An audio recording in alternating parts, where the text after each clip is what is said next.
Good morning to all of you. मैं doctor Suman, assistant professor government law college Ajmer.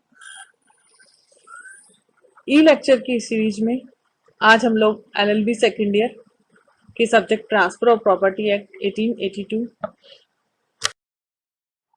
के section 43 transfer by unauthorised person who subsequent acquires interest in property transferred, धारा 43 संपत्ति अंतरण अधिनियम 1882 topic पर पढ़ेंगे।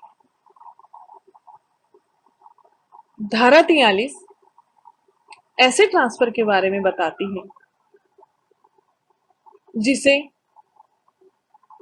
अंतरित करने का कोई अधिकार नहीं है या अनऑथोराइज्ड व्यक्ति, वह व्यक्ति उस संपत्ति को अंतरित करने का अधिकार नहीं रखता है, अनऑथोराइज्ड व्यक्ति है। उस व्यक्ति द्वारा अंतरण जो अंतरित संपत्ति में बाद में हित अर्जित कर लेता है। Where a person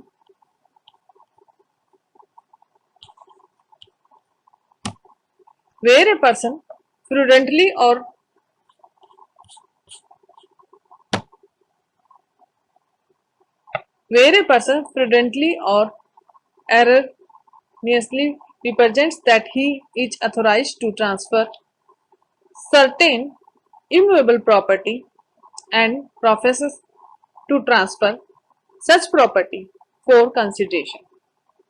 Such transfer shall, at the option of the transferee, operate on any interest which the transferor may acquire in such property. कि एस्टोपल का सिद्धांत लागू हो जाता है कि किसी अनुदान में जब अंतरणकर्ता ने किसी प्रॉपर्टी में कोई हित सृष्ट किया या जब हित उसने लिया तब वो उसको अंतरित करने का अधिकार नहीं रखता था और जैसे ही वो उसे मिली वो उसे अंतरण करने का अधिकार रखता है, तो अब उसे अपनी बात से मुकरने नहीं दिया जाएगा। साक्ष्य अधिनियम का एस्टोपल का सिद्धांत सेक्शन 115 लागू हो जाता है। विबंधन जो है कि अगर उसको उस चीज को करने से रोकता है जो उसने पहले से कर दी थी, कि अब वो उस चीज से डिनाय नहीं कर सकता कि जब उसने बेचा उसके पास वो थी ही नहीं, अर्थात संविदा ए के चॉइस पे सुनने नहीं होगी। बी के पास केवल और केवल बी जिस व्यक्ति ने कंसिडरेशन देके उसे खरीदा है उसके पास दो अधिकार होंगे। सेक्शन 70 कॉन्ट्रैक्ट एक्ट की पूरे कॉन्ट्रैक्ट को वॉइड डिक्लेयर कराए, या फिर जो आप यहाँ पे आज पढ़ रहे हैं सेक्शन 43 कि जैसे ही उसे मिले वो उस संपत्ति में हित अर्जित करे, उस समय वो उससे वो संपत्ति ले ले। इसे हम और अच्छे तरीके से एक इलस्ट्रेशन के माध्यम से समझ सकते हैं। ए Hindu who had separated from his father, B sells to C three fields X, Y and Z, representing that A is authorized to transfer the same. Of these fields, Z does not belong to A, it having been retained by B on the partition, but on B's time A as her hire obtains Z. C not having rescinded the contract of sale may require A to deliver Z to him. अर्थात ए जो एक हिंदू व्यक्ति है अपने पिता से separate रहता है, उसके पिता के पास 3 खेत हैं X, Y और Z। ए जो है वो Z खेत को बेच देता है, ऐसा कहकर कि ए उसे बेचने के लिए प्राधिकृत है, अथोराइज्ड है।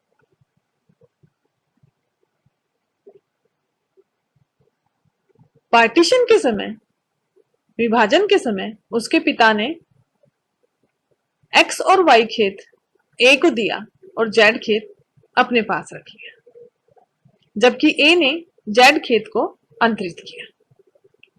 अब ए जो है वो यह कहकर कि उसके पास नहीं है, इस अंतरण से बी जो है, जिस व्यक्ति को कुछ समय पश्चात ए के फादर की डेथ हो आती है और उत्तराधिकारी के रूप में उसे जेड खेत भी मिल जाता है। अर्थात अब जो है ए यह कहकर डिनाई नहीं कर सकता अंतरण से कि जब उसने अंतरण किया तब जेड खेत उसके पास नहीं था। अर्थात ए को जेड खेत डिलीवर करना होगा, अंतरित करना होगा।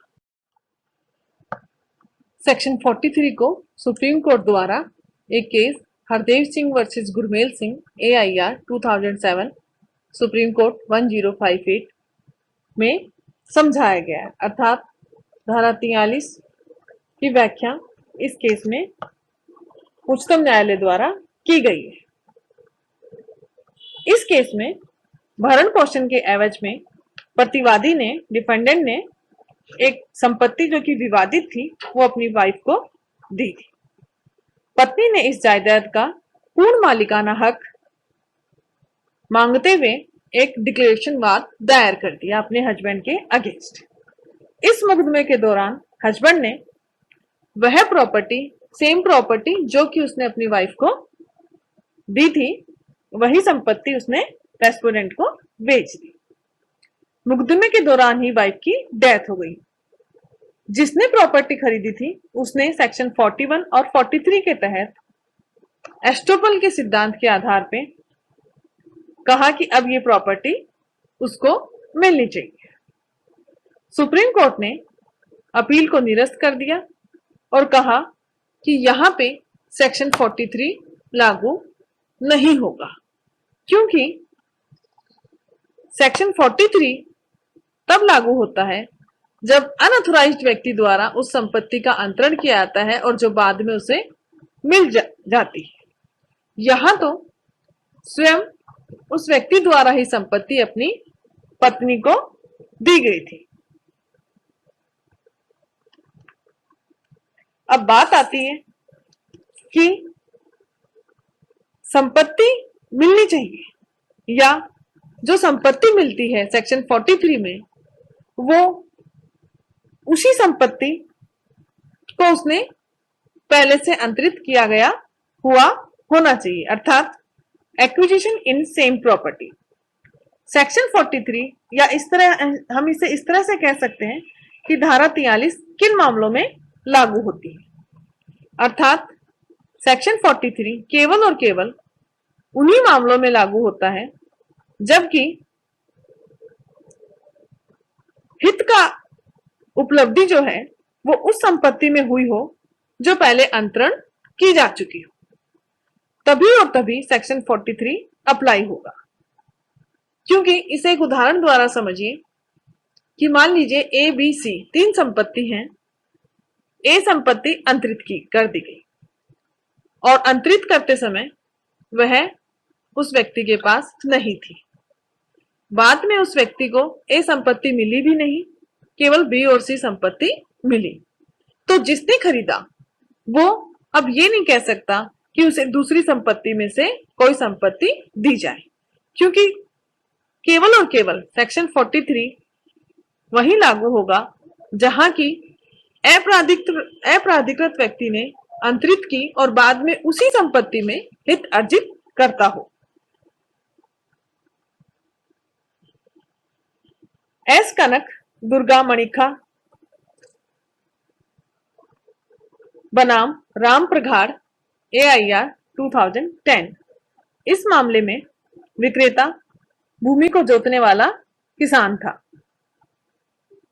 वादी को पता था कि विक्रेता के पास इस संपत्ति का टाइटल नहीं है और यह जानते हुए भी उसने जमीन खरीद ली उससे। बाद में विक्रेता को यह खेत मिल गया। वादी ने कहा, वाद दायर किया कि उसे सेक्शन 43 का लाभ मिलना चाहिए। न्यायालय ने वादी को सेक्शन 43 का लाभ देने से मना कर दिया, क्योंकि यहाँ पे खरीदार जो है वो बोनाफाइड परचेजर नहीं था। उसे पता था कि विक्रेता के पास उसका हित नहीं है, फिर भी उसने जानते बूझते हुए उस संपत्ति को खरीदा। अर्थात सेक्शन 43 उन मामलों में लागू नहीं होगा जहां अंतरणकर्ता को संपत्ति में कोई हित ही न हो। No interest cases. यहां लेने वाला जानता हो कि यह उसके पास नहीं है या इसका हित उसके पास है ही नहीं, तो फिर सेक्शन 43 अप्लाई नहीं हो। धारा 43 उन मामलों में लागू नहीं होती जिनमें बाद में कोई हित नहीं मिलता हो। No subsequent acquisition cases. अंतरणकर्ता के पास ऐसी कोई संपत्ति नहीं है या अंतरण के समय अंतरिति को मिल जाती, तो फिर सेक्शन 43 लागू नहीं हो पाएगा।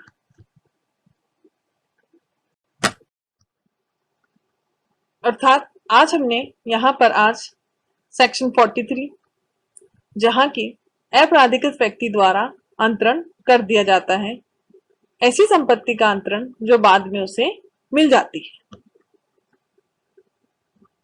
को समझा।